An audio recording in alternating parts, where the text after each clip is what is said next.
তো গাইজ দেখতেই পারতেছেন আমরা চলে আসলাম কুয়াকাটায় সৈকত সমুদ্র গোসল করতে সবাই মিলে ডুবাইতে আসছি। তো দৃশ্যটা আমার কাছে খুব ভালো লাগছে, দেখতে পাচ্ছেন সুন্দর সুন্দর তাল গাছ।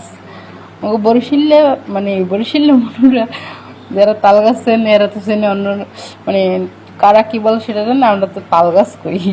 তো দেখতে পারতেছেন অনেক সুন্দর, মানে এতটা ভালো লাগছে পরিবেশটা, অনেকটা ভালো লাগছে। আর অনেক মানুষজন, অনেক লোক বা ঢেউ, মানে ঢেউ ছিল অনেক পরিমাণ ঢেউ, তো আপনি দেখতে পারবেন অনেক ঢেউ, অনেক ঢেউ। তো আমরা হাঁটতে হাঁটতে চলে যাচ্ছি সেই নদীর পাড়ে। তো দেখতে পারবেন ফ্যামিলির সবাই মিলে আনন্দ করাটাই একটা মানে মজার একটা অন্যরকমের বিষয়।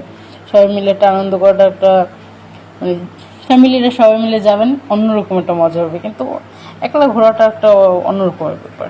দেখতেই পাচ্ছেন অনেক মানুষজন।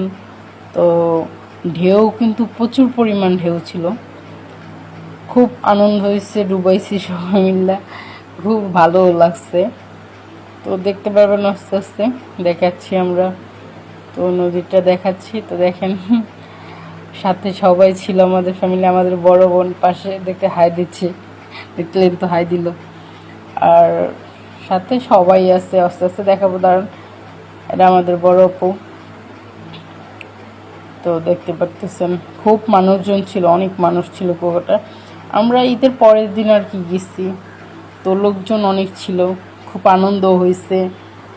ভাই বেড়াদাররা ছিল, তারপর ফ্যামিলিরা ছিল খুব। এই যে আমাদের ভাইয়ের আর কি মেয়ে ওখানে মানে আসতে চাইতেছে না, কান্না করতেছে। ওরা বলতেছি আস আস, ওখানে কান্না করতেছে। ছোট মানুষ তো আর কি বোঝে না। ওখানে আসছে আমার ভাইয়া আর এক বড় ভাইয়ের মেয়ে আসতেছে। তো আমি নদীটা দেখাইতেছি, খুব ভালো লাগতেছে আমার, খুব মজা। এই দেখতে পারতেছেন এটা আপনার কি অনুভূতি? সে খুব মানে মজা পাইতেছে আর কি, অনেকটা মানে আমাদের খুব আনন্দ হয়েছে। কার কীরকমের অনুভূতি হয় ঘুরতে গেলে জানি না, অনেকটা মজা হয়েছে, অনেকটা, কারো বোঝাইতে পারবো না। তো আজকের মতো ভালো থাকেন আর সবাই।